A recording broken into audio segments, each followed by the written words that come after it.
When you play the Game of Thrones, you Subscribe and like. or you die. There is no middle ground.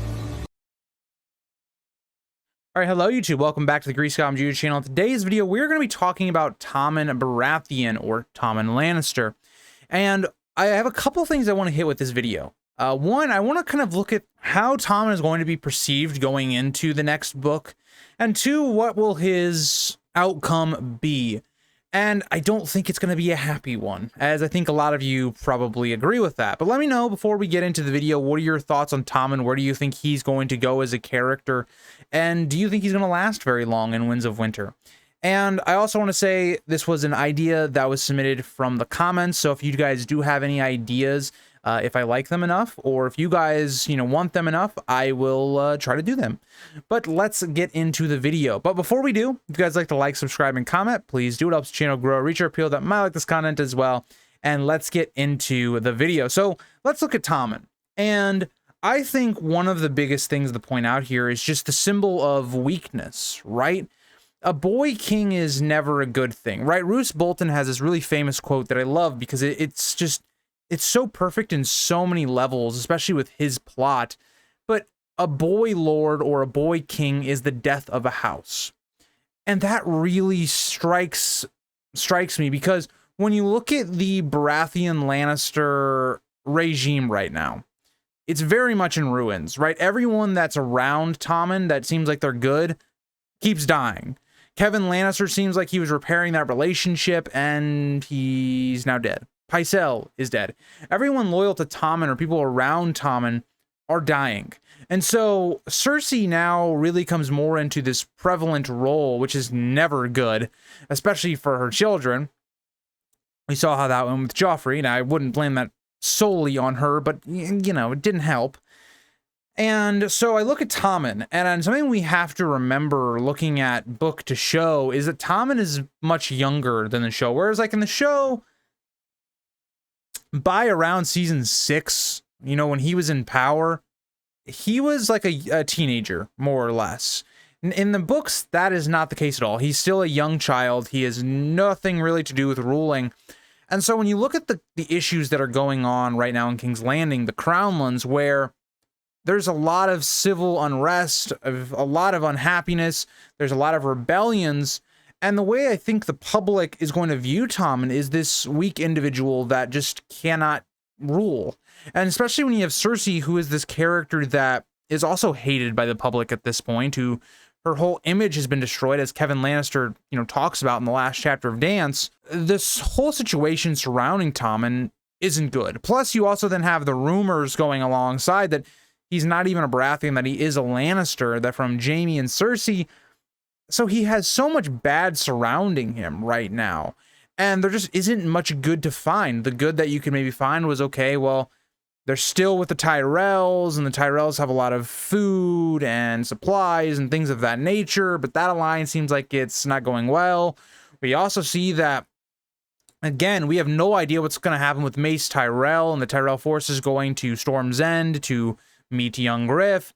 So there's a lot of potential here for betrayal, that the Lannisters are going to get betrayed, or in some capacity, maybe not betrayed, but things don't go well, right? I don't think the young Griff plot is going to come crashing down because Mace Tyrell beats him in a battle. I don't think anyone expects that. It doesn't really make sense narratively of where we're heading in the story.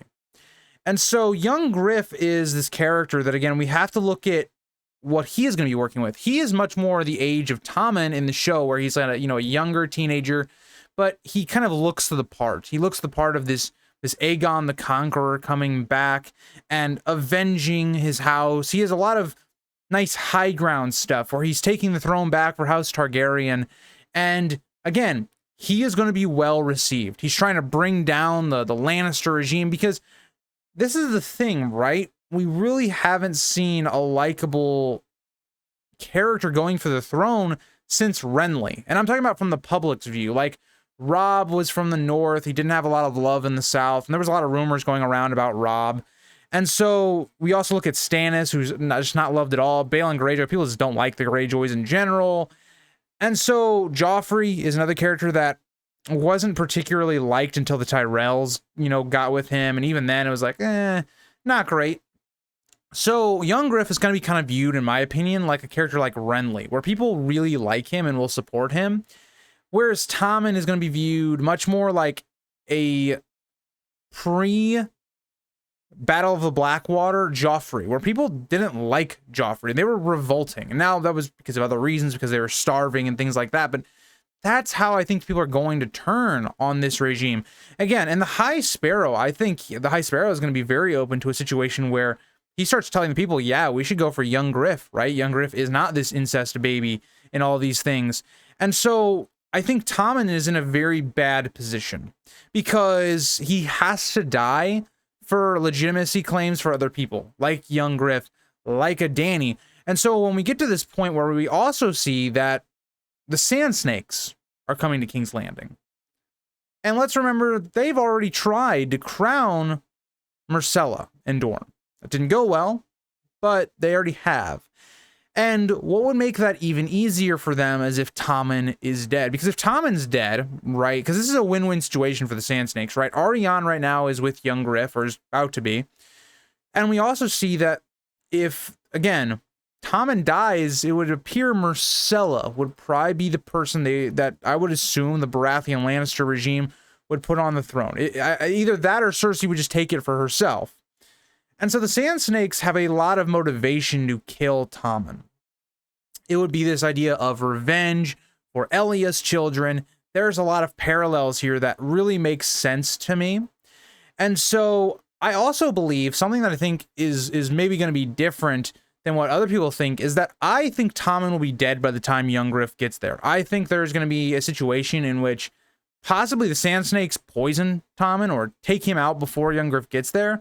And then there's maybe this idea that Myrcella would be the person that the Sand Snakes maybe put up there. But then they're like, okay, then this could be this whole idea that Arianne marries young Griff. So they're like, well, we need Myrcella out of the way too and betray her. And that would kind of fulfill the parallels of Elya's children, right? With Aegon and Rhaenys' death, both of them would eventually then be avenged by the Sand Snakes. So I really like that idea, but the main point of this video when we kind of dissect Tommen is that everything has pointed to his demise, unfortunately.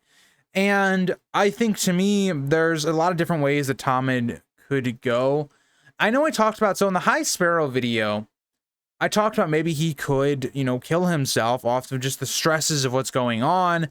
And I think a lot of you in the comments, really made a good argument that like Tommen is very young. I don't know if Tommen would even process that whole idea. And so I thought that was a really good point that you guys made. So I think now I'm maybe leaning more towards the Sand Snakes take him out. They have a lot of motivation to do it. It fits really well with the story as a whole.